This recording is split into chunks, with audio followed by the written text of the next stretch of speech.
આ અમારી જીવનસાથીની YouTube channel છે અને યુટ્યુબમાં જોતા હો તો સબસ્ક્રાઇબ કરો, ફેસબુક અને ઇન્સ્ટાગ્રામમાં જોતા હો તો ફોલો કરો અને પૂરો વિડીયો જો. દારૂ પીતી હતી બીજું શું? પછી તો કંકાસ ને એવું બધું થાય એટલે પછી મેં કીધું આ બધું યોગ્ય ન લાગે, કારણ કે મારે અહીંયા સાધુ એટલે રોજ પીવા જોતું હતું? એ ક્યારેક ક્યારેક અહીંયા હું ટૂંકમાં હાજરમાં ન હોઉં એટલે ઊંધું મારી જાય. પછી અહીંયા શું છે, હું સાધુ નો દીકરો છું, હું અહીંયા મેં કીધું એ બાબત જ છે, ઊંધું મારી જાય. આ ચેનલ જીવનસાથી શોધવામાં સરળતા રહે એટલા માટે બનાવવામાં આવેલ છે અને આમાં કોઈ ચાર્જ લેવામાં આવતો નથી.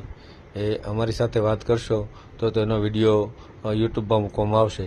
આ ચેનલમાંથી ક્યારેય વિડીયો આપણે ડિલીટ કરતા નથી અને જો ફરજ પડે તો કોઈ પણ શૈક્ષણિક સંસ્થા હોય, વૃદ્ધાશ્રમ હોય અથવા અનાથાશ્રમ હોય એમાં 5000 રૂપિયા ભરશો તો વિડીયો ડિલીટ કરવામાં આવશે.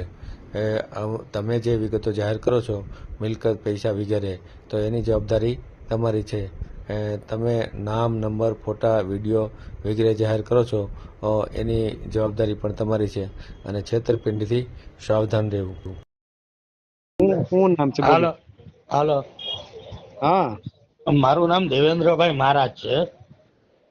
દેવેન્દ્રભાઈ મહારાજ, રામાનંદી મહારાજ. હા, રામાનંદી. ક્યાં રહેવાનું? ક્યાં? હા, હિંમતભાઈ જે તમને ફોન કર્યો કે નહીં, અમે બે હારોર ગડિયા કામ કરીએ છીએ. રહેવાનું ક્યાં?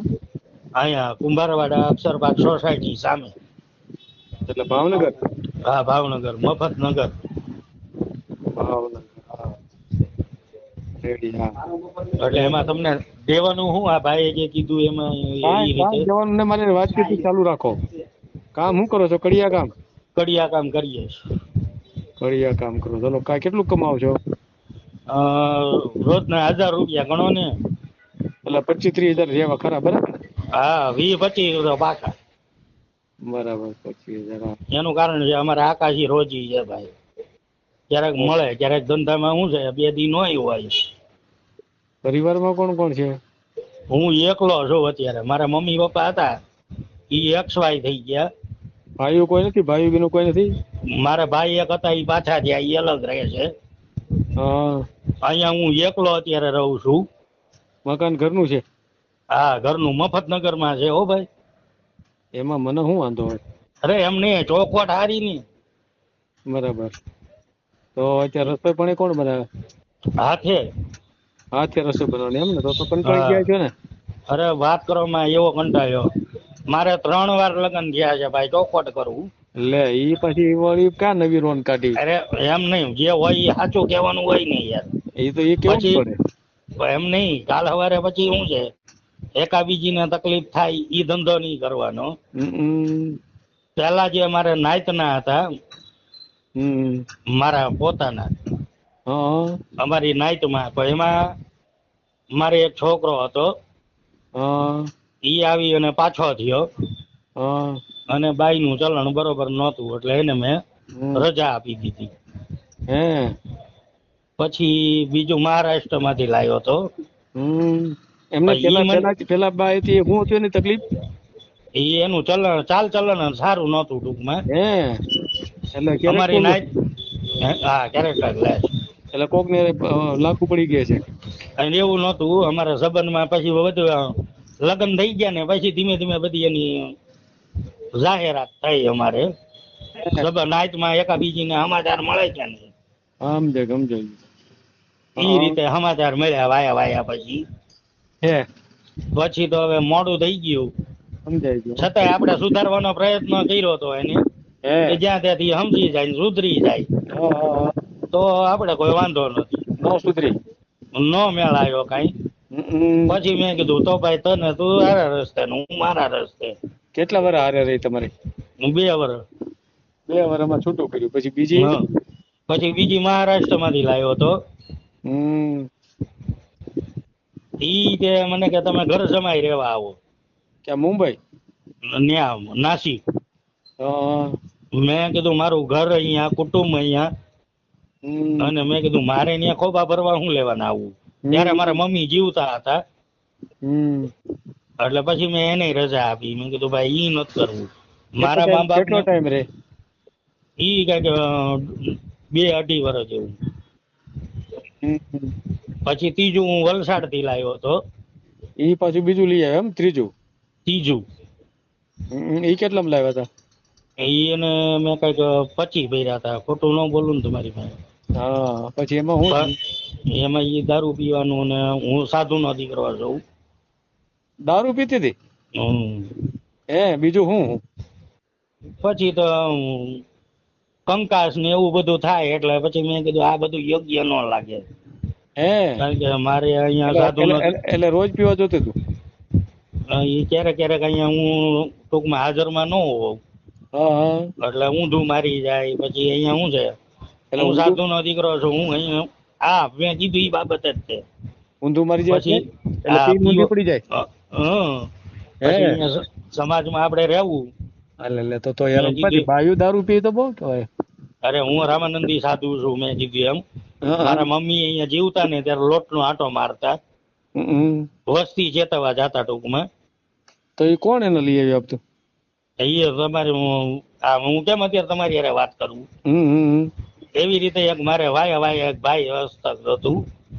હવે જાણી જોઈને યાર મારી જિંદગી બધારી ફેરવી નાખી. તો એ લઈ આવી દેતા દારૂ બારૂ બધું? અરે ભાઈ હવે ઈ લાવી દેતા હોય કે પછી આમાં શું છે.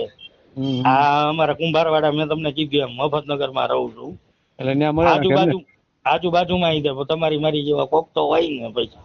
એટલે ત્યાં દારૂ બહુ મળે છે કુંભારવાડા? હા મળે છે. દારૂ નો દરિયો એમ ને? એટલે પછી એવું નક્કી કર્યું. મેં કીધું આ ન કરાય. અને હું પોતે અત્યારે જો આ શ્રાવણ મહિનો આવે ને 1 મહિનો ધંધો નહીં કરવાનો. આ જ વસ્તુ હું કરું. સવારમાં ચાંદલા કરવા વિયો જાઉં.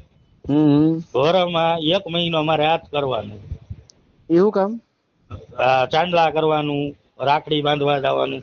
ટૂંકમાં એરિયામાં પૈસા મળે. ટૂંકમાં અમારા બાપ દાદા નો ધંધો છે. તો અને આમથી વાડી કહેવાય એક જાતની. ભાઈ ટૂંકમાં 50 માણસ આવ્યા હોય. અમારે આ વસ્તી એક એવી વસ્તુ છે કે લોટ ની ભેરી મારીને આવ્યા હોય ને 50 માણસ બેઠા હોય ને તો કહી દઈ કે ભાઈ બેસી જાવ તમ તારે. કારણ કે ગાંઠિયાનું શાક કરીએ ને ભાખરી હોય બધા 50 માણસ ને બેહારીને જમાડી શકીએ. આ એ કુદરતી બક્ષિસ જ કહેવાય ને.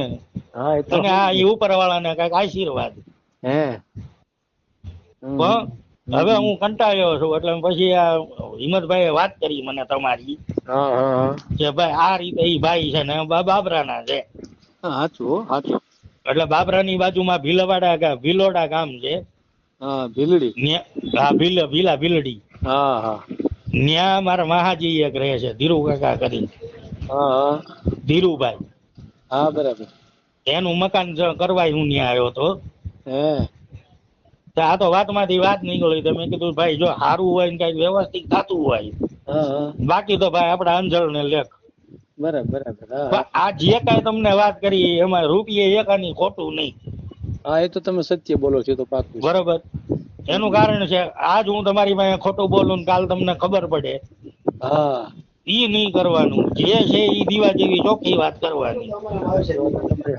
અને મેં કીધું હું રામાનંદી દીકરો છું. ખોટું બોલીને ક્યાં ભાવ સુખી થાવ યાર.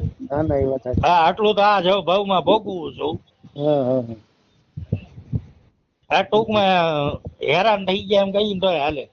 હજી કાલે રાજકોટ થી હું મોતિયાનું ઓપરેશન કરાવીને આવ્યો. ઉંમર કેટલી થઈ? મારી ઉંમર અત્યારે લગભગ 49 જેવું છે. મોતિયો આવી ગયો ને? મોતિયો આવ્યો નથી. આ કડિયા કામ ને એવું બધું કરીએ કે નહીં એમાં આ બધું નહીં તો નવું ઉડતું હોય એને લીધે વહેલા ઓલું થયું થોડુંક. બરાબર. મને કે આ ઉંમર નો તમારે નથી કે આ રીતે તમારે થયું.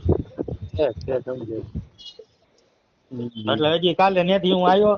યા ભાઈ આ જઈએ મારી પાસે આવ્યા તો વાતમાંથી વાત નીકળી. તો મેં કીધું મને કે ઈ ભાઈએ મને કીધું મને કે ઈ ભાઈ ને ફોટો ને એવું મોકલતા મને નથી આવડતું. કાંઈ નો મોકલો તો ફોટો મેળ દે. એટલે નગર પછી મેં કીધું એમ જો મારો નંબર હું તમને આપું કદાચ એમાં જો હાઈ કરીને મોકલો તો મારામાંથી હું ભાઈનો ફોટો અને મારો ફોટો જોવે તો મારો ફોટો તમને બે નાખી દઈ. કાંઈ જરૂર નથી આપણે, બરાબર ને? આપણે યુટ્યુબ માં મેલ દે હો. હા તો વાંધો નહીં. ભલે ભલે, હા હા એ ભલે. એ હા. આ જીવનસાથીની યુટ્યુબ ચેનલ છે, એને સબસ્ક્રાઈબ ન કરી તો સબસ્ક્રાઈબ કરો.